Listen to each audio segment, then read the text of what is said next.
Okay. I will kick us off. It's 7 o'clock. Um, Welcome. Good evening. My name is Kristen Torres-Pauling. Welcome to the 2024 Culver City Council Candidate Mobility Forum, hosted by Culver City, which is a 501c3 organization. I will be our moderator for this evening. We are live tonight, which is September 25th. But for anyone who cannot join us live, do not fret. But Culver City will be posting the video to YouTube, to our YouTube channel. Everyone who registered for the event will receive an email afterward with that link that you can share with your friends. The campaigns can share with their supporters. I want to thank my fellow Bike Culver City volunteers who helped with this event. I want to give them a virtual round of applause so you can send out your celebration emojis for them. It was a team effort. So the purpose of this evening's forum is to introduce voters to city council candidates and hear their views on mobility. Bike Culver City, again, is a nonprofit, so will not be making endorsements of any candidate. Voters, you will have the opportunity to vote for 3 candidates. The follow-up email, again, that I mentioned will have information about how and when to vote in the upcoming election, because it's not just election day when you can vote. And some of those dates are coming up really quite soon. So logistics for this evening. Tonight, let's see, I'm going to check my number here. We were expecting 5 candidates, and I will name off the folks who are RSVP. I think we're still waiting for a couple. We have Nancy Barba, Bubba Fish, Adrian M. Gross, Mayor Yasmin Amani McMorrin, and Denise Renteria. Denise has shared that she will be joining us late, stuck in some traffic from her commute. And Councilmember Alvera may be joining late, but it did sound like it would be quite late. So we'll see if we are able to catch his participation. And the final candidate, Janine Wisnowski-Stellan, is unable to attend. Candidates, my goal is to host a wide-ranging discussion and then close that discussion in 45 minutes. So those of us with kiddos can get a kiss in for good night before the evening's out. I will be asking the questions and then we'll let you all know how much time you have to respond to each question. Our volunteer timekeeper will verbally chime in to let candidates know when they have 10 seconds left in their response. So each question I will state the question and tell you you have 90 seconds to respond, etc. We'll go in first name alphabetical order, or at least the one that I thought in terms of who all has actually joined us this evening. And then we'll rotate that first person, the person who went first, will go to the back of the line in that order. So for example, we'll start with Adrian, alphabetical A, then Bubba, then Denise, Nancy, then Yasmin for that first question. The second question, Bubba, you will go first. And then Denise, Nancy, Yasmin, and then Adrian. So Adrian, you will go to the back of the line after answering the first question. Candidates, do you have any questions about the format that I just overviewed? No? Okay, wonderful. Okay, well, with all those items out of the way, let us get to the fun part and get into some questions for you all to address. So I'm the mother of 2 young children. What would you tell parents who are looking for a city that is proactive in keeping children safe from traffic collisions, the #1 killer of children aged 4 to 14 in LA? You each have 90 seconds to respond to this question. So Adrian, you will be our first one to answer our first question. Please go ahead. Sure. Well, so thank you for putting this on first of all. So I would say to the parents of young children who have that concern, I would say, first of all, education is a key piece of that, right? Education about how to stay safe starts within the home. And I think that parents are completely able to start that conversation about how to stay safe while on the streets. I also think that the city also bear some responsibility in that. And we have to make sure that our intersections are safe, right? Especially those in residential neighborhoods, those in high traffic areas. So I think the city bears the responsibility of making sure that traffic signs are well indicated, that stop signs are also well indicated, that they're maintained well. So just that signage in general is maintained well, because that will add to the overall general safety of our streets, especially for our children. And I would also say that we need to do some new initiatives and maybe create some areas that are a little safer for walkability, right? So that we don't have as much concerns in walking in those areas, so that everyone, including young children, can feel safe walking. So perhaps areas like downtown where there's high traffic, we can make sure that there are areas where traffic is highly regulated, so that You there have aren't. 10 more seconds. Okay, perfect. Thank you. So that there isn't that preponderance of accidents that you mentioned. Thank you. Let's kick it over to Bubba. Yeah, thank you, Kristen, and thank you, Bike Culver City, for hosting us. I'm really happy to be here. My name is Bubba Fish. I have been a Bike Culver City volunteer and advocate for many years, really since I moved to Culver City. I helped start the Safe Streets advocacy group called Streets for All that fights for safe streets and expanded mobility across LA County, and I served as their director of state policy for a few years. And I've devoted my career to safe streets for all ages and abilities. I currently work for the chair of Metro, Janice Hahn, working to make sure that not just our streets are safe, but people have access to getting where they need to go, no matter how they do it. So like you said, it's the number one killer of kids 5 to 14 is traffic violence. And there's also other elements of safety at play, right? It's the number one cause of greenhouse gas emissions is passenger vehicles.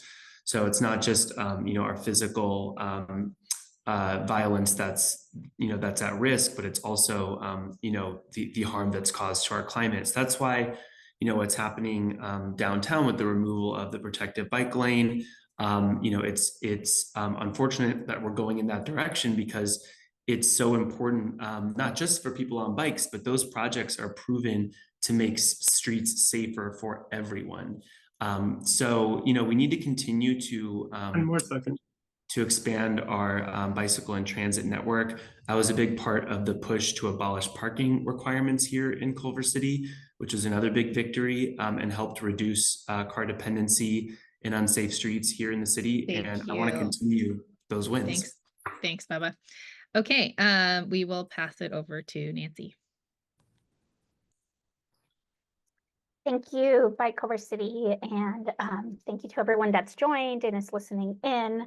My name is Nancy Barba. I use she, her pronouns. I am a mom of a 10-year-old. I am a climate professional, so definitely feel very invested in that side of mobility. And I believe that we can create streets that keep us all safe. So what do I say to parents? So I am one of those parents, and I think I tell them to get engaged. I tell them to encourage street usage. And I also would tell them that we have historically failed to design our infrastructure around pedestrian safety. And it's clear by the numbers and the fact that it's the highest. And that I really want them to be involved to help shape our policy into something that can work for everyone. I think street safety can be adjusted incrementally, and then sometimes we take these big leaps where we make dedicated bike lanes, and I encourage us to do more of both. Because we want to educate our children to be able to bike and walk to school, so that we can reduce emissions and have more sustainable cities. Thank you. Thank you, Nancy. Yasmin, please go ahead.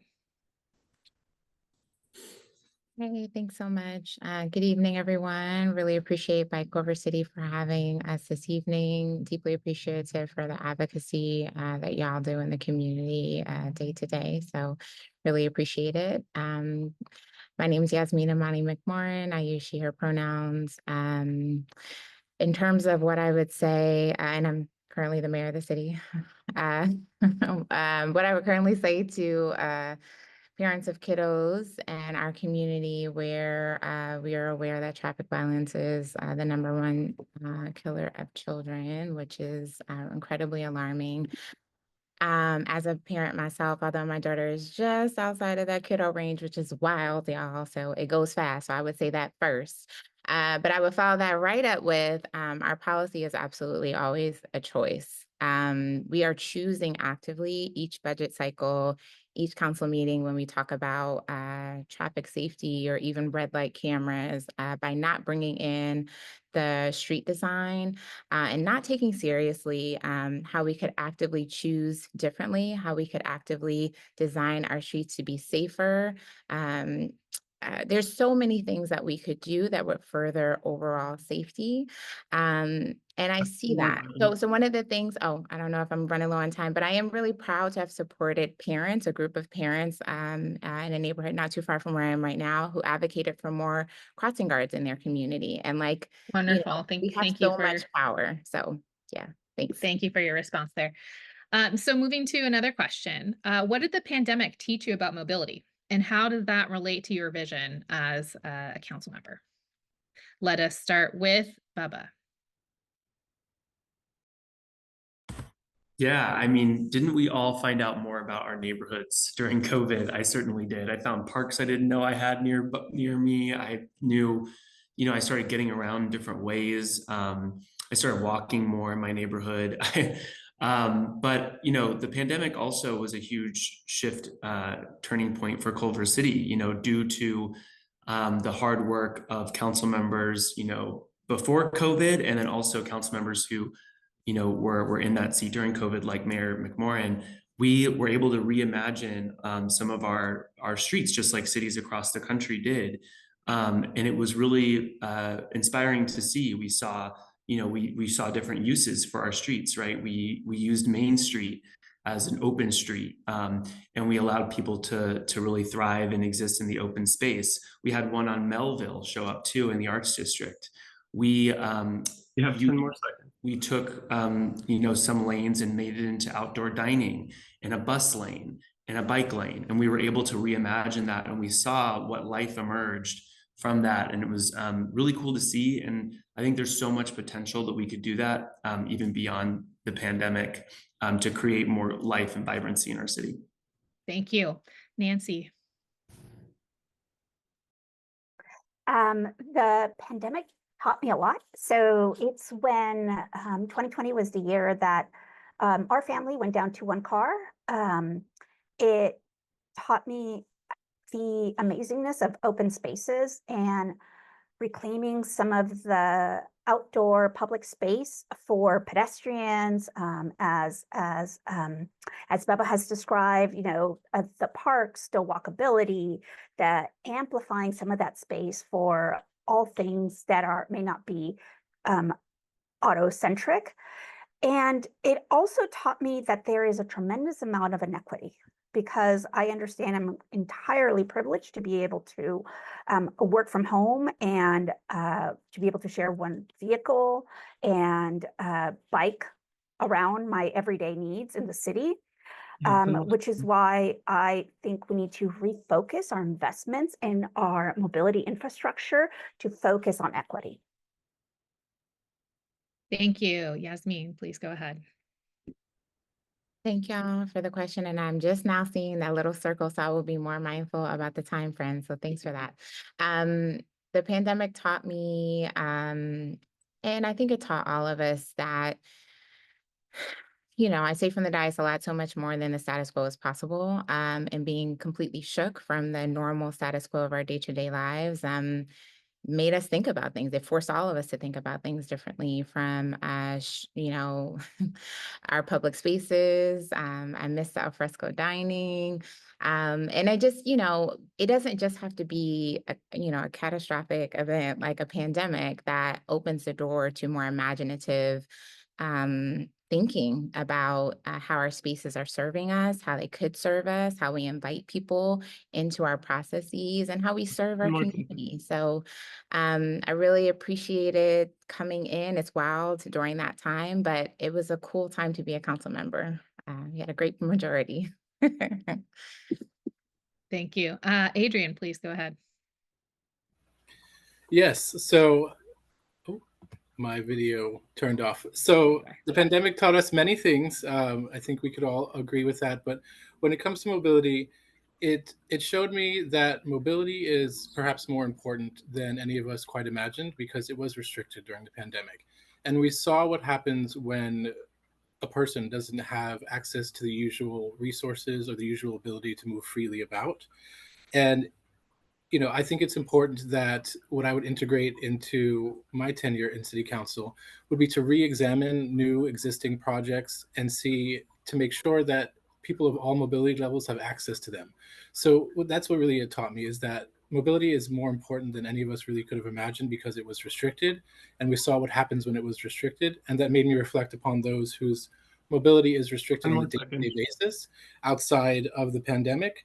And the last thing that it taught me is that it's vital that we have resources close so that even if your mobility is limited, you still have access to them. Wonderful. Thank you, Adrian. Let us move on to our next question. My child recently started Culver City Public School. Her first week of school was in the midst of an extreme heat storm with unrelenting high temperatures. Then our region experienced 3 major wildfires simultaneously, shortly after that.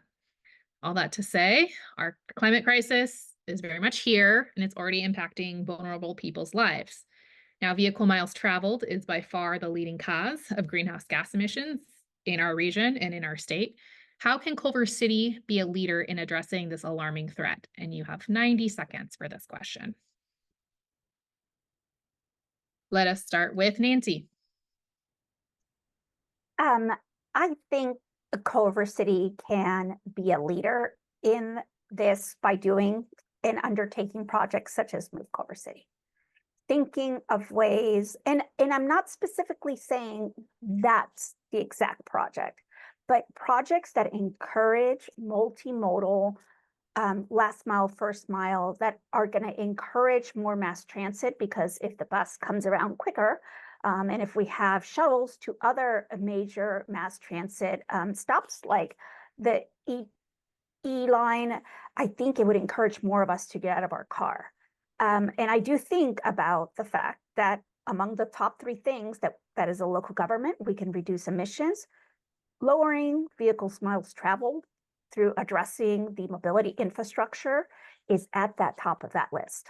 I think we need to explore more ways of applying for more grants to make visionary projects like better overland safe for Fox Hills possible, that we need to expedite those projects because we can't be delaying action.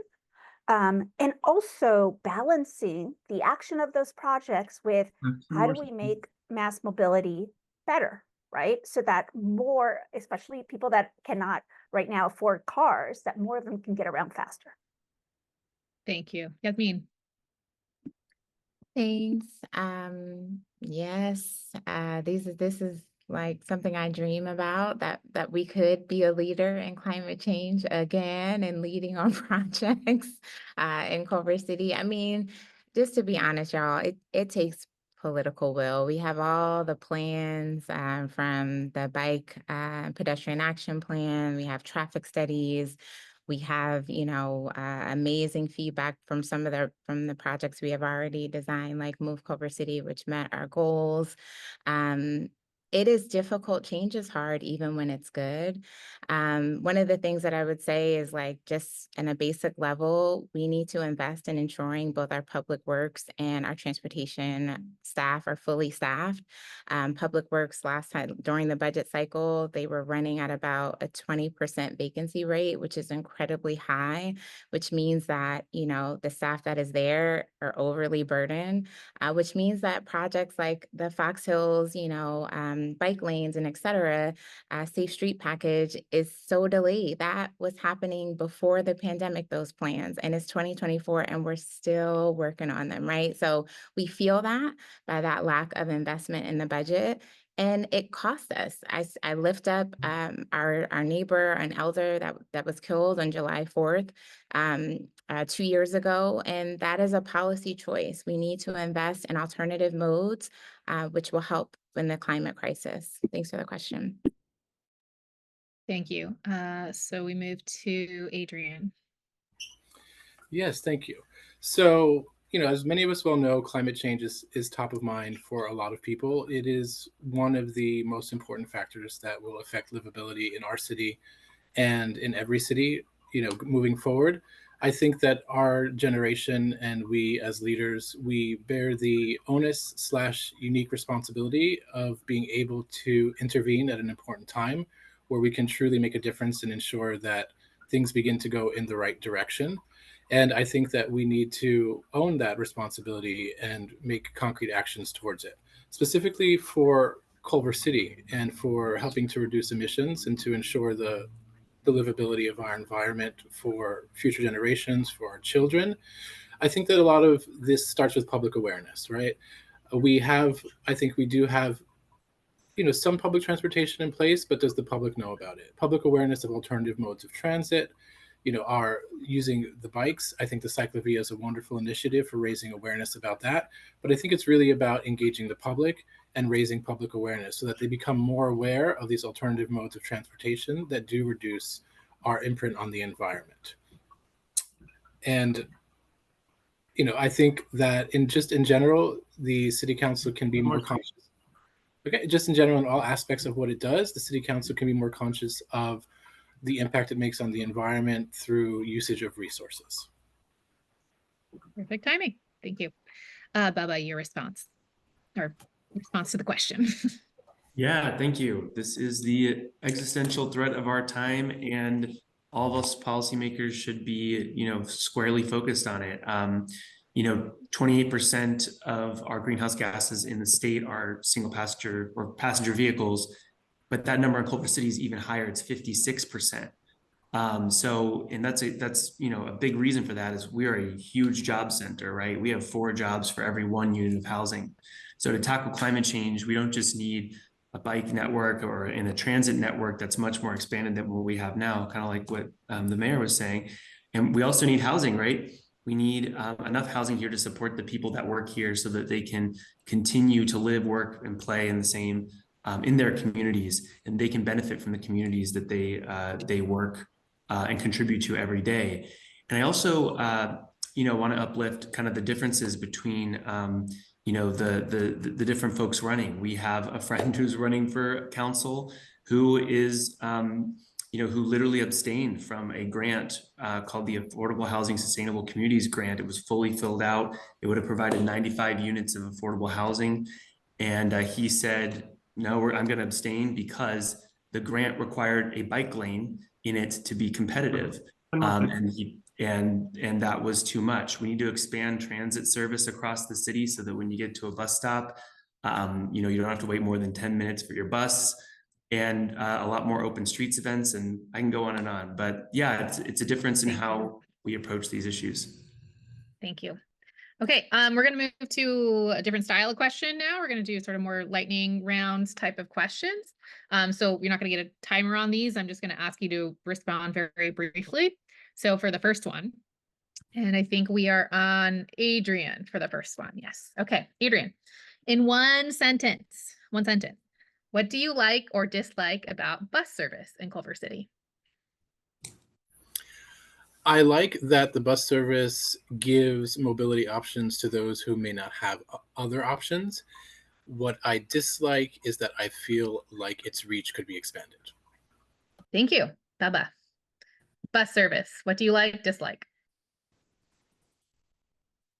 I love Culver City bus, so it's hard to find just one thing, but I love that Culver City bus, the drivers, the operators are incredibly friendly and professional.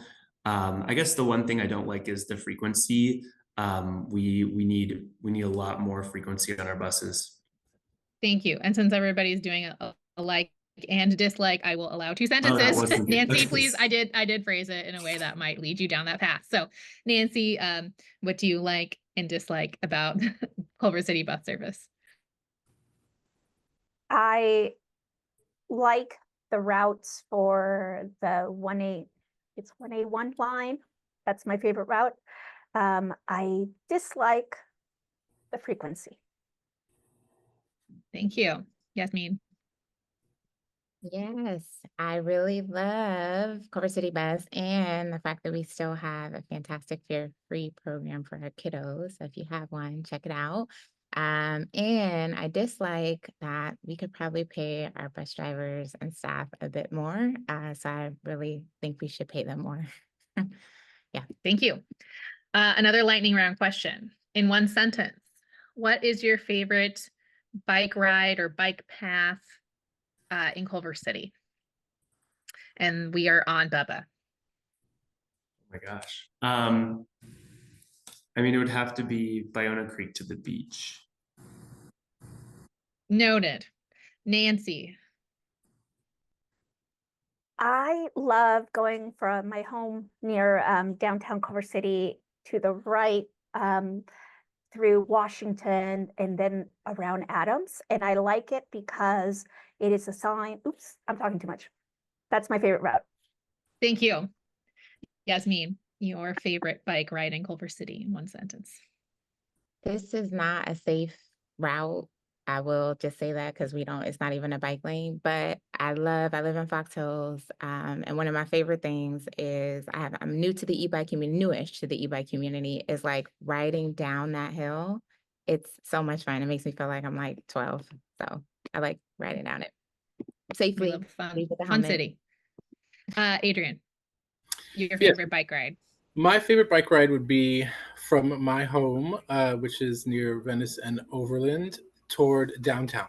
And that was newly created, by the newly expanded bike lanes. I like it because it enables me to see the diversity of the neighborhoods, and it gives me a healthy and active option to get to downtown. Wonderful. Nancy, we'll start our next lightning round question with you. In one sentence, what's your top solution for making walking in Culver City a better experience?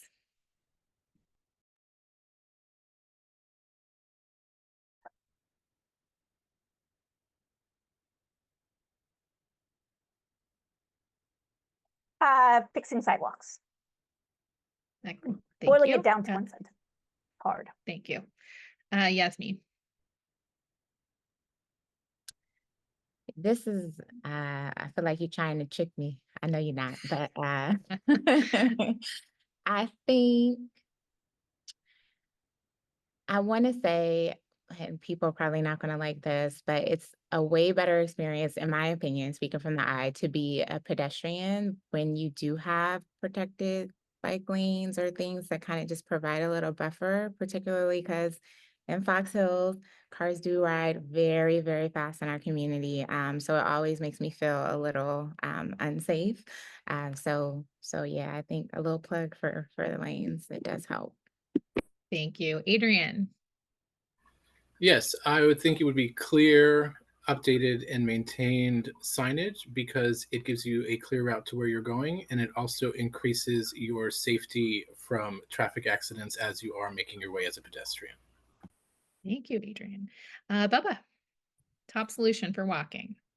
Yeah, I think we've seen that parking policy has a huge impact on walkable neighborhoods. So, we just abolished parking minimums in 2022 in Culver City. We started exploring parking maximums.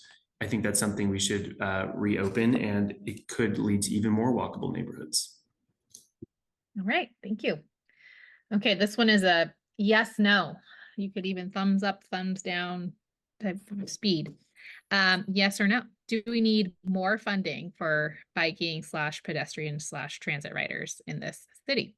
And we can go even that works. Thumbs up all around. All right. Okay. Thank you for indulging a lightning round. Let's move back to some more traditional style questions. And I think we are now am I on Bubba first? Yes, okay. So for our next question, I'm asking a lot about favorites. What is your favorite intersection or street in Culver City Or if you really have to reach, you can go a little bit broadly in LA if you must. But tell us about your favorite street and why. And you have 60 seconds for this question. Bubba, go ahead. Yeah, I really like Wesley, which is actually the street that I live on, and Wesley in Washington. And it's kind of a narrow street, so cars don't drive quite as fast. And I see folks biking on it a lot and walking on it. And just streets that, and it has traffic calming on it, which not every neighborhood gets. And that's something I've really heard from a lot of neighbors, that like they desperately want traffic calming on the street. And the mayor touched on this, but our public works department is really understaffed and underfunded. And so when we talk about something that so many neighborhoods want and don't get, and often it's our most underinvested neighborhoods that don't get it. Traffic calming is like a huge priority for me if I'm able to get elected, to expand that department so we can provide that for more families across the city. Thank you. Nancy, your favorite intersection or street? My favorite intersection is going to be Elenda at Culver. And the reason is because you have that beautiful bike lane and kind of median park. You have the safe bike infrastructure going to La Bayona, and you have ample sidewalks. And so though, it's kind of a bigger street combined with that intersects with a slightly smaller street, I think there's so much exhibited potential in what is possible. And that amazing buffering that those trees, that bike lane park feeling make for the homes on the north side of Culver is beautiful.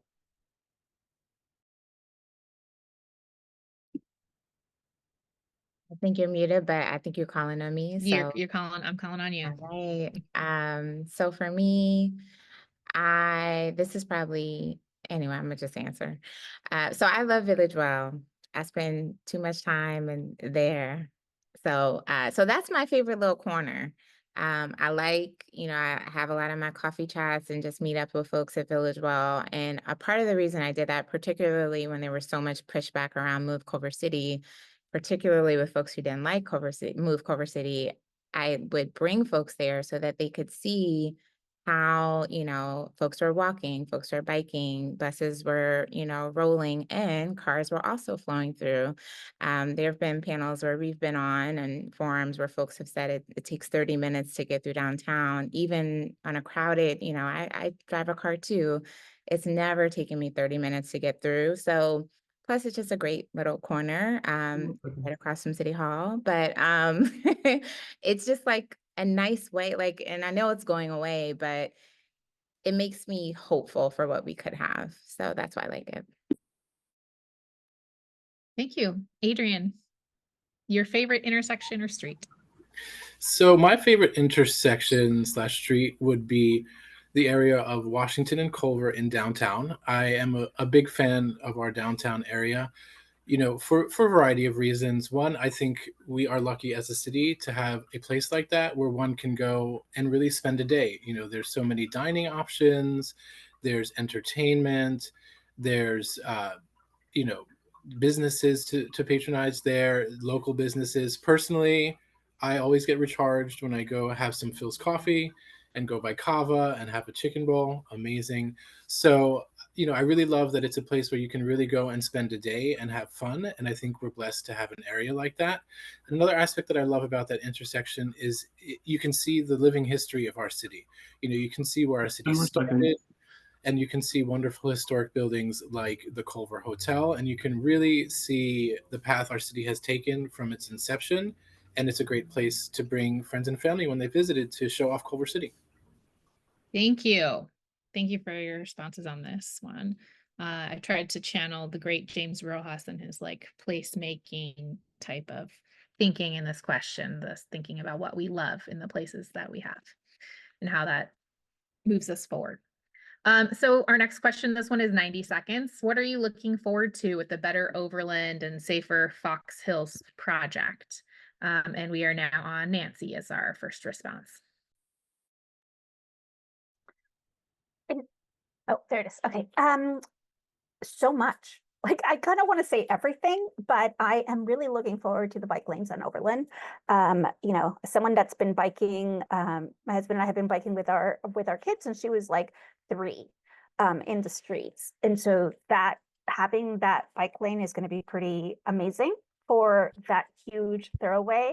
I'm looking forward to the sidewalks being more generous, particularly around the grocery, you know, Starbucks intersection on Washington and Jefferson.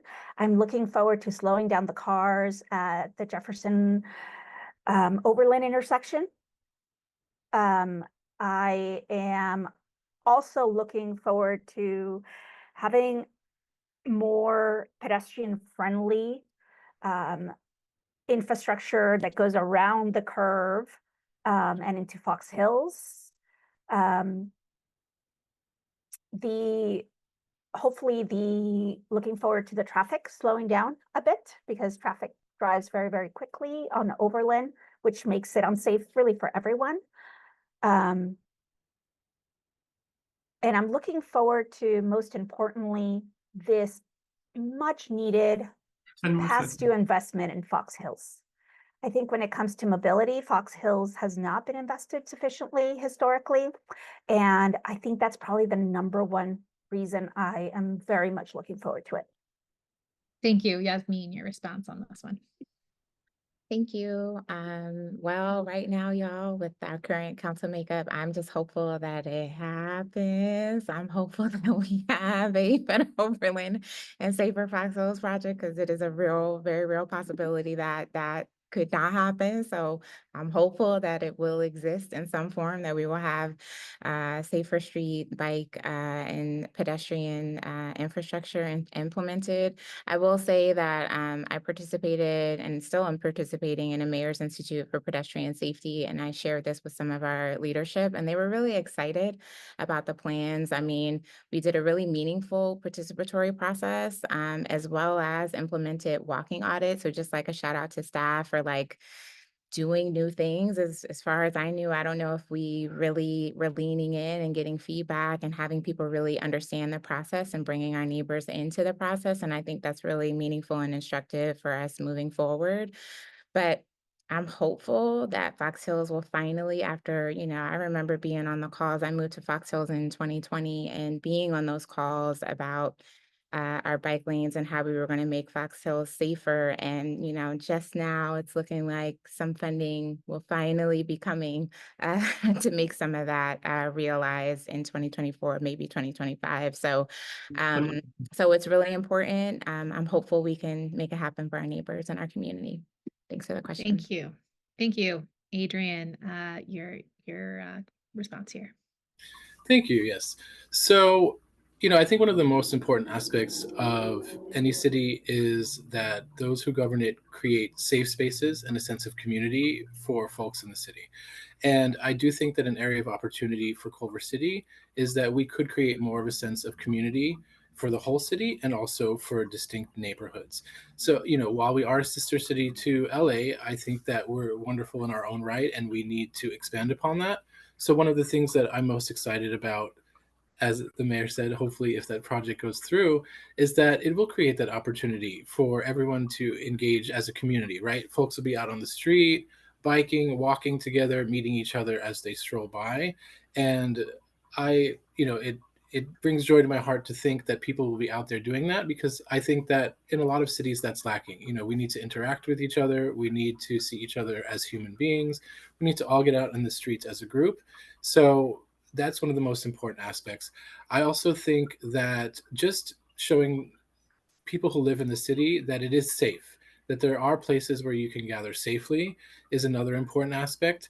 And then to hearken to, I was, you know, this past Sunday when I was at the Fox Hills Forum, in speaking to a lot of folks, I noticed that congestion in that area was a big issue for them. So I do think that this project would give the opportunity Thank you. To relieve a lot of that congestion and to solve that problem that I heard from so many people. Thank you. Bubba, better Overland / safer Fox Hills. Yeah, I'm going to echo a little bit of Nancy's answer there. I'm really excited about the investment in Fox Hills. When we were in at that forum that Adrian just mentioned, so many people talking about how the streets are unsafe. The mayor uplifted the woman in 2022 that was killed at Green Valley in Slauson. She was 73 years old, crossing the street. It's beyond time for traffic calming and for a safe way to get to the north side of the city. I'm really excited about the connections that this will have for folks in Fox Hills and for folks the north side of the city to go, to go to Fox Hills. That's Park is on this route. The library, Biona Creek is on this route. The Fox Hills Mall, TikTok. So if you're an employee of TikTok, you'll be able to get there. And then just being able to get to those really key destinations. And then finally, I'm really excited about the connection to City Hall, because that's another thing is it's a lot harder for folks who live farther away from City Hall to really engage in our civics and our democracy. So I'm really excited for, folks in Fox Hills to have like a safe, easy connection to come up and, join us for council meetings. And yeah, all of those things together, I think makes for a safer and more connected city. So I'm really looking forward to this project. Thank you. We are approaching our time here. So this is going to be our last question. Let us now talk about Move Culver City. Part 2. Let's move Culver City part 2. Let us assume voters aren't interested in going back in time and starting fully over. So I want to focus this on what's next. What are your lessons learned from Move Culver City, and how should the city apply those in sort of phase 2 and beyond for Move Culver City? I want to encourage you to keep your responses less on sort of what specific type of street configuration works best. That's been so litigated in the public realm. And instead focus on the outcomes and process. And you'll have 90 seconds for this one. And I think we are starting with Yasmin on this question. All right. Thank you so much. Thank y'all so much for having us this evening and giving us the opportunity to talk about mobility in this community that we love. As it pertains to Move, I'll never forget, and I know you said not to go back, but it was like one of my first ribbon cuttings because I came in the pandemic, and how joyful it was to debut the circulator and just all the joy from that day back in 2021. And, I think change is difficult even when it's good. I think that, we might have to spend more time doing more community engagement, might have to be more nimble on, shifting and working with Public Works on the lights and stuff like that, because that was a big complaint from folks. So just trying to be more responsive instead of waiting for people to give us the outrage, these are the solutions that we've come up with. This is how we're trying to address your concerns. Just taking a bit more of a proactive approach, because I just think we must have safe streets. I don't think it's not zero sum. I do think it's possible that we can have a Culver City that meets our sustainability goals. We can have a Culver City where our elders are safe and our children are safe. So I think it's just all in how we communicate, how we are bringing people along and building ambassadors in this safer Culver City for all of us. So I didn't see a timer, but I feel like I should be wrapping up because I've been chatting for a bit. So again, just thank you so much and deep appreciation for this time. Thank you. Adrian, your 90 seconds for this one. Yes, well, since this will be the closing question, thank you everyone for putting this on and all the folks who attended remotely. I appreciate this opportunity. So for me, I think an important thing that we can draw from this project is that the input of the public is vital at every stage of any project, right? We need to, if the object is to make the streets better for the public, then I think that they need to be engaged at every step, from planning, inception, execution. And then also, I think that all projects, including Move Culver City, need to be continuously reevaluated for feasibility and to see if they're actually accomplishing the goal that they set out to accomplish. So, I think a giant piece of this, again, is just engaging the public and making sure that we are actually fulfilling the will of the constituents, because that is what we're all here to do. And I think this also gives an opportunity to enact one of the other things that's important to me, would be important to me as a council person. I think that if there are some changes that I have heard people mention that we should make, but of course those changes do require money. And I think that we can look at this just like we look at every project. And if we take an eye and we look at all the operations of the city to streamline them and make them as fiscally responsible as possible, thank you, we can actually free up already existing funds to accomplish these things, and we wouldn't have to burden our taxpayers with any further taxes. Thank you, Bubba. Yeah, Move Culver City is, probably one of, if not the biggest issues that, we hear from voters about. And the project had really specific goals about increasing micromobility, increasing cycling, increasing transit use. And on all of those things, it succeeded in those set goals, right? Micromobility went up 68%, bus ridership went up almost 40%, and travel times on the bus went down 4 minutes. But I also live on the project, right? So I experience all those benefits every day, but I also experience what it's like to drive through the downtown corridor, and there is a ton of traffic, right? But I think one thing that often gets lost in the conversation is we opened 3 of the world's largest companies' offices in downtown Culver City at the same time that this project went up. So Apple, Amazon, and HBO all opened their doors, and Sony was already there, right? So we have people commuting now from across the region into Culver City to work. We have the Olympics coming up, the World Cup, the Super Bowl. We have to continue to think about how we're going to move people efficiently, safely. And, there's so many ways that this project could be improved, right? There's light timing issues. There's so much that could be done. For me, ripping the bike lane out wasn't the right move, but we have 2 years to see how this performs. And I'm excited to look into the data and see whether it had its intended impact. Thank you. Thank you. Nancy. Thank you. I want to share about a concept that I talk about in both my website and as a sustainability plan, and that's the concept of a 15-minute city. And how do we create a city in which most of our everyday things that we need to get to are accessible within 15 minutes of biking or walking or mass transit? And how do we create and meet the goals of Vision Zero, of equity mobility? So I think there's a lot to learn from Move Culver. And I think it can be applied towards these ambitious concepts of sustainable mobility. And I think we should do that. I think it also, one of my main takeaways is the importance of the narrative. I think I also think back about when we ribbon cut and the celebration and the joy. And I think how a lot of that was so easily forgotten.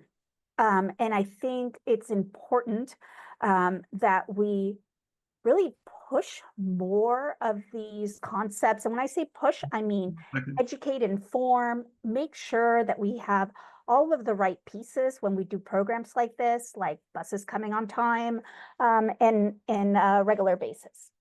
Thank you. Thank you. And that is our final response to our questions. We've been at 45 minutes exactly of question asking time. So I want to thank all of the candidates for their time this evening, for joining us. It is not a small feat to be running for council and engaging in our democracy this way. So thank you for what you are doing for our city and sharing your ideas and vision with our city. I again want to thank our volunteers, the Bike Culver City Board, and then all of our viewers who joined us live here, and those who will be joining us on YouTube. I want that there were some hands raised in the attendee box. We did not include a time for questions, but candidates love answering questions and speaking with community members. So I'm assuming your hands are raised so that you can ask a question of a candidate. They have email addresses, they have social media pages. Please go ahead and direct your questions to them. And if something you really want to discuss didn't get discussed today, there's a lot of topics we didn't discuss, reach out to them. And want to dive deeper. We intentionally had sort of pithy short question times to get the juices flowing and to keep it exciting at this hour in the evening. If you want to dive deep with them, reach out, dive deep. If it's a question for Bike Culver City, you can reach out to us via our website, bikeculvercity.org. And go from there. So if you appreciated the public service that Bike Culver City provided here today, again, please visit our website at bikeculvercity.org, and you can sign up to be a member or make a one-time donation, which we would appreciate. And again, we will wrap up by saying there'll be a follow-up email with the link to YouTube and information about how to vote. Ballots are heading out to our mailboxes on October 3rd. That's just so quickly coming. So let us wrap up the evening. Again, I appreciate everyone's time here. Thank you to our volunteers, and have a good evening. Thank you, everyone. Thank you. Thanks for having us.